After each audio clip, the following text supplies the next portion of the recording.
नमस्कार। तो आज है 28 जुलाई और देखिए ईरान ने कहां किए हैं अमेरिकी बेस पर हमले या अमेरिकी ठिकानों पर हमले, और साथ ही साथ हूती ने किस तरह से सऊदी अरब को जबरदस्त नुकसान पहुंचाया है। इसके अलावा मुस्तफा खामनेई आखिर जो परमाणु कार्यक्रम है उसको लेकर क्या सोच रहे हैं और क्या उनके दिमाग में बातें चल रही हैं, आज इन सब बातों पर चर्चा होगी। लेकिन शुरुआत हमलों की, ईरान हमले की करते हैं तो उत्तरी इराक के एरबिल शहर में मंगलवार तड़के कई जोरदार धमाकों की आवाजें सुनी गई हैं। लोकल मीडिया रिपोर्टों के अनुसार ईरान से जुड़े ड्रोन हमलों ने एरबिल के आसपास के कई इलाकों को निशाना बनाया है। अमेरिकी वाणिज्य दूतावास के पास भी धमाकों की आवाजें सुनाई दी है और बताया जा रहा है कि ये धमाके बहुत जबरदस्त थे। सुरक्षा एजेंसियों की माने तो उनकी तरफ से अलर्ट है। हमलों के बाद क्षेत्र में लगातार तनाव बढ़ गया है और इसके बाद हमने देखा कि किस तरह से कुछ तस्वीरें सामने आई है जिसमें इस धमाके के बाद आग लग गई। सैन्य गतिविधियां इसके बाद बढ़ने लगी। खबरों के जैसे ही ये खबरें सामने आई है, इस घटनाक्रम ऐसे समय में हुआ है जब अमेरिका और ईरान के बीच कूटनीतिक वार्ता जारी है और अमेरिकी राष्ट्रपति डोनाल्ड ट्रंप ने बातचीत विफल होने पर फिर से सैन्य कार्रवाई की चेतावनी दे दी है। लेकिन इसी बीच ये बड़ा हमला बताया जा रहा है ईरान की तरफ से, जिस तरह से दावे किए जा रहे हैं। हालांकि इन दावों की अभी तक पुष्टि नहीं हुई है। अल जजीरा की माने तो उसके रिपोर्ट के अनुसार उत्तरी इराक के एरबिल के उत्तर पूर्व में स्थित खलीफान और सोरान क्षेत्रों में कम से कम 4 ड्रोन हमले किए गए हैं। सूत्रों का मानना है कि इन ड्रोन हमलों के बाद कई स्थानों में भीषण आग लग गई है। हमलों के बाद सुरक्षा स्थिति को देखते हुए अमेरिकी सैन्य गतिविधियां उस जगह पर बहुत तेज कर दी गई। रात में हमने देखा कि जो तस्वीरें सामने आई है उसमें बताया यह जा रहा है कि वहां पर जो अमेरिकी हेलीकॉप्टर से गश्त बढ़ा दी गई। एरबिल की बात की जाए तो इसके ऊपर 10 से अधिक अमेरिकी लड़ाकू विमानों को इस धमाके के बाद उड़ते हुए देखा गया। साथ ही ड्रोन भी यहां पर उड़ान भर रहा था। यानी स्थिति का जायजा लेते हुए अमेरिका और उनकी सेना देखी गई। हालांकि अमेरिकी अधिकारियों की तरफ से अभी फिलहाल किसी सैन्य कार्रवाई या नुकसान की आधिकारिक पुष्टि इसे लेकर नहीं की गई है और किसी तरह की बात सामने नहीं आई है कि क्या नुकसान हुआ है, क्या दिक्कतें आई हैं, कितना बड़ा धमाका था। यह अमेरिका की तरफ से अभी इस बात की पुष्टि नहीं हुई है। ईरान की सरकारी टीवी यानी IRIB ने इराकी सूत्रों के हवाले से जो दावा किया है उसके अनुसार सुलेमानिया प्रांत के खोरमोर गैस क्षेत्र पर भी हमला हुआ है। गैस प्लांट पर हमला जबरदस्त बताया जा रहा है। रिपोर्ट में यह भी कहा गया है कि अल अनबर प्रांत में एक अमेरिकी ड्रोन को मार गिराया गया है और इसकी तस्वीरें भी अब जो वहां की स्थानीय मीडिया है वो दिखाने की कोशिश कर रही है। और जो ड्रोन मार गिराया गया अमेरिका का, वो हदीथा बांध के पास बताया जा रहा है कि इस ड्रोन को मार गिराया गया है। जो हमला ईरान की तरफ से, ऐसा कहा जा रहा है कि ईरान की तरफ से किया गया, उसमें अमेरिकी ड्रोन के मलबे की तस्वीरें भी दिखाई गई हैं। यह घटनाक्रम ऐसे समय में आया है जब अमेरिका और ईरान के बीच महत्वपूर्ण कूटनीतिक बातचीत हो सकता है आगे बढ़े। 2-3 दिन से बिल्कुल अमेरिका और ईरान के बीच शांति थी, लेकिन हॉर्मुज में अमेरिकी दबाव के बाद, यानी अब जो नाकेबंदी है उसे और कड़ी कर दी गई है। इसके बाद ईरान की तरफ से यह हमला एक तरह से, देखिए ईरान ने अभी तक इस बात की पुष्टि नहीं की हमला उसकी तरफ से हुआ है, लेकिन जो दावे किए जा रहे हैं, ऐसा कहा जा रहा है कि हमला किया गया है जो अमेरिकी ठिकाने हैं वहां पर। तो इसको किस तरह से लिया जाएगा वो तो आगे की बात है। लेकिन अगर अमेरिकी राष्ट्रपति डोनाल्ड ट्रंप की बात की जाए तो सोमवार को एक्सियोस से उन्होंने कहा था कि यदि वार्ता सफल नहीं होती है तो फिर अमेरिका बहुत मजबूत सैन्य कार्रवाई पर लौट सकता है। हालांकि उन्होंने ये भी कहा कि फिलहाल बातचीत को एक और मौका देने के लिए हमले रोके गए हैं। एक्सियोस की रिपोर्ट के अनुसार बातचीत स्ट्रेट ऑफ हॉर्मुज को फिर से सामान्य रूप से खोलना और ईरान के साथ परमाणु समझौते पर बातचीत को आगे बढ़ाना है।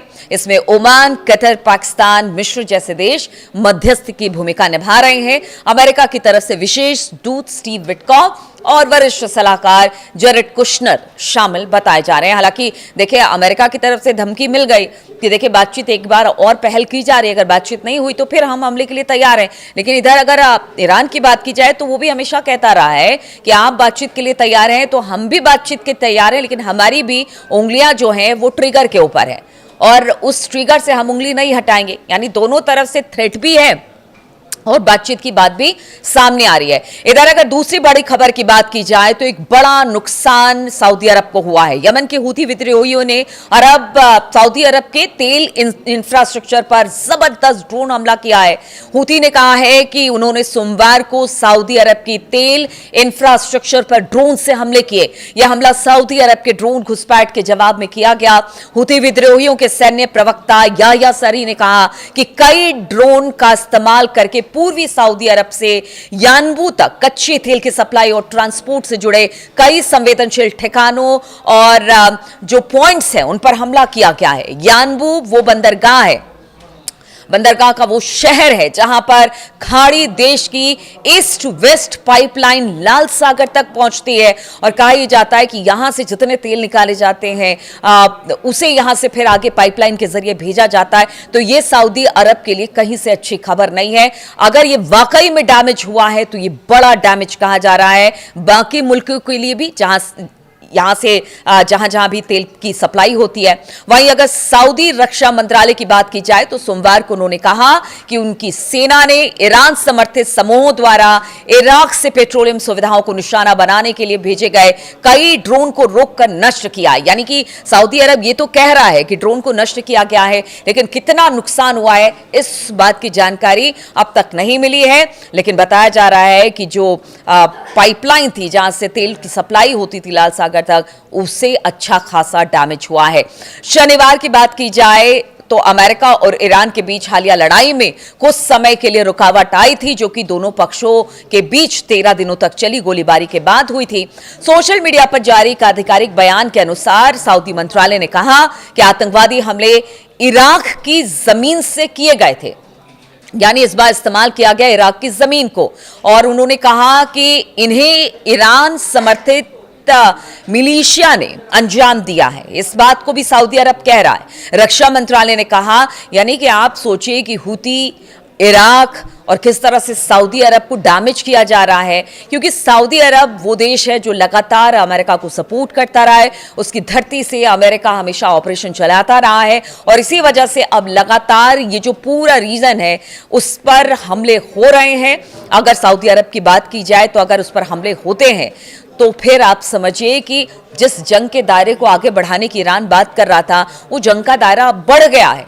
और अब ये बात समझ में आ रही है डोनाल्ड ट्रंप को कि देखिए अब बातचीत ही विकल्प है, क्योंकि पहले ही कह दिया गया था कि देखिए अमेरिका को खतरे में डालकर जो बाकी बचे उनके गोला बारूद मिसाइल के भंडार है उनको थोड़ा बचा लिया जाए। इसलिए बातचीत का एक और रास्ता इख्तियार करने की तरफ आगे डोनाल्ड ट्रंप बढ़ आए हैं और उन्होंने कहा है कि बातचीत नहीं तो फिर एक बार से, यानी कि थोड़ा सा टाइम और ले रहे हैं जिससे कि बातचीत पता नहीं हो पाएगी, क्योंकि बहुत बार हमने देखा है बातचीत के रास्ते को चलते चलते अचानक से मामला डिरेल होता है और फिर हमले तेज हो जाते हैं। तो अगर सऊदी अरब की बात की जाए तो सऊदी अरब ने कहा कि ड्रोन देश के पूर्वी इलाकों और राजधानी रियाद को निशाना बना रहे थे। सऊदी अरब ने मांग की है कि इराक अपनी जमीन का इस्तेमाल हमले करने के लिए ना होने दे। सऊदी अरब ने इस बात को कहा कि हम इस बात पर जोर देते हैं कि इराकी सरकार अपनी जमीन का इस्तेमाल हमले के लिए होने से रोके और इसके लिए जितना जरूरी कदम हो सके वो इराकी सरकार उठाए। यानी सऊदी अरब ने अब इराक की सरकार को कहा है कि आपकी धरती से अगर हमला हो रहा है तो फिर इसका जवाब दिया जाएगा। हालांकि अभी तो सिर्फ हथियारों को रोकने, जो मिसाइलें वहां से दागी गई या ड्रोन जो वहां से भेजे गए सऊदी अरब, उसको रोकने का तो कोशिश की गई है, लेकिन अगर इसी तरह से हमले जारी रहे तो फिर हमें भी कोई जरूरी और ठोस कदम उठाने पड़ेंगे और इसका जवाब देना पड़ेगा। देखिए अगर बात की जाए इसी महीने की शुरुआत में तो अमेरिका और ईरान के बीच तनाव शुरू हो गया था। इराक में मौजूद ईरान समर्थक सशस्त्र समूहों ने इराक या फिर इस क्षेत्र में किसी हमले की जिम्मेदारी अब तक नहीं ली है। सऊदी अरब और खाड़ी के अन्य देशों ने संघर्ष की शुरुआती दौर में इराक में ईरान समर्थक मिलिशिया पर अपनी जमीन को निशाना बनाकर कई हमले करने का आरोप लगाया था और यह ताजा घटना ऐसे समय में हुआ है जब हाल के दिनों में सऊदी अरब पर यमन के ईरान समर्थित हूती ने हमले किए हैं। हूतियों ने सऊदी अरब के बंदरगाहों पर नौसैनिक नाकेबंदी लागू करने की भी घोषणा की है। ईरान के, और देखिए ईरान की तरफ से ये कहा जा रहा है कि ये सब ईरान के उकसावे के तौर पर हो रहा है। तो यानी कि इराक की धरती का भी इस्तेमाल हो रहा है, हुती भी लगातार सऊदी अरब पर हमला कर रहा है। और देखिए इसका सबसे बड़ा कारण यही है कि अमेरिका जहां जहां जिन जिन देशों से अपने ऑपरेशन को अंजाम देता है उन सब जगहों को अब टारगेट किया जा रहा है। और कल मैंने बताया भी था कि हिजबुल्लाह का समर्थन मुस्तफा खामनेई ने भी कर दिया है। तो हिजबुल्लाह, हमास, हुती सब मिलकर लगातार इस रीजन में हमले कर रहे हैं। और ये चीज अब अमेरिका को समझ में आ रही है कि देखिए अगर इस तरह से अगर चौतरफा हमले अलग अलग जगहों पर होंगे तो फिर कैसे युद्ध खत्म होगा। इसी बीच ईरान के सर्वोच्च नेता अयतुल्लाह अली खामनेई की मौत के बाद तेहरान की सत्ता मुस्तफा ने संभाली और मुस्तफा ने एक संकेत अब दे दिया है। देखिए अयतुल्लाह अली खामनेई नहीं चाहते थे कि किसी तरह का परमाणु कार्यक्रम उनके यहाँ हो या फिर वो परमाणु बम बनाने या परमाणु हथियार के फेवर में कभी नहीं थे। लेकिन मुस्तफा खामनेई कहा जा रहा है कि उनसे बिल्कुल अलग है। वो चाहते हैं, यानी मुस्तफा खामनेई चाहते हैं कि परमाणु जो बम है या परमाणु हथियार है उससे लैस ईरान हो। और ये दावा किया जा रहा है अमेरिकी खुफिया रिपोर्ट के मुताबिक, उनका कहना है कि मुस्तफा खामनेई अपने पिता की तुलना में ईरान को परमाणु हथियारों से लैस करने की अधिक हिमायती दिखाई देते हैं। और पीछे जो हमने देखा कि एक रिजीम चेंज की बात हो रही थी, अमेरिका को भी लगा, इजराइल को भी लगा कि रिजीम चेंज करने के बाद सब कुछ खत्म हो जाएगा, ईरान पर उनकी सत्ता होगी या फिर वो अपने हिसाब से ईरान को चला सकते हैं। लेकिन ऐसा हुआ नहीं। तो आप समझिए कि अगर मुस्तफा खामनेई की ये बातें सामने आ रही कि वो चाहते हैं कि परमाणु हथियारों से वो लैस हो, और जो आक्रामकता उन्होंने अमेरिका के खिलाफ या इजराइल के खिलाफ अब तक दिखाई है और अब तक इस युद्ध में वो सस्टेन कर रहे हैं, तो कहीं ना कहीं वो इस बात के भी पक्षधर हैं कि क्यों ना ईरान को परमाणु बम बना लेना चाहिए, क्यों ना परमाणु हथियार बना लेना चाहिए। मुस्तफा खामनेई ने सार्वजनिक रूप से कभी ये बात नहीं कही कि परमाणु हथियार बनाने की वो हिमायती है, लेकिन खुफिया आंकलन और ये संकेत देते हैं कि उनकी मंशा अपने पिता से कहीं ज्यादा आक्रामक है। हालांकि अमेरिकी अधिकारियों ने यह भी साफ किया कि मुस्तफा के विचारों को लेकर जो खुफिया जानकारियां मिल रही है उनमें से ज्यादातर युद्ध शुरू होने से पहले की है।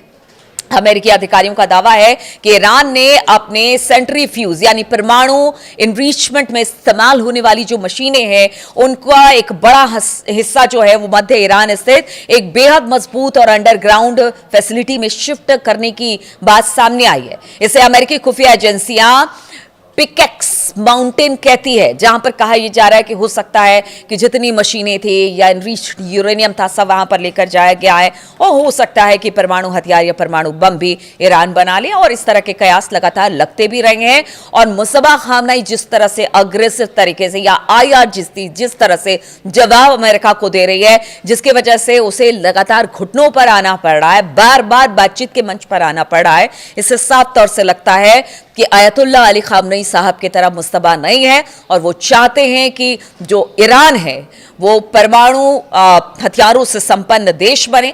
हालांकि देखिए अभी तो इस बात को कहना सही नहीं है, लेकिन जो अमेरिकी खुफिया एजेंसी जो बात कर रही है उसमें वो दावा कर रही है कि हो सकता है कि ईरान बहुत जल्द इस पर काम भी शुरू कर दे या काम कर रहा हो या बहुत जल्दी डिक्लेयर भी कर दे। ये तो बहुत दिन से सुन रहे हैं, खैर इस बात को रहने देते हैं। लेकिन मुस्तफा के अग्रेशन को सब जानते हैं कि आज जिस स्थिति में अमेरिका है ना, उस स्थिति में अगर मुस्तफा खामनेई या फिर आईआरजीसी नहीं होती तो शायद अब तक अमेरिका और इजराइल ईरान पर कब्जा कर लेता। इसीलिए लगातार हमले भी हो रहे हैं।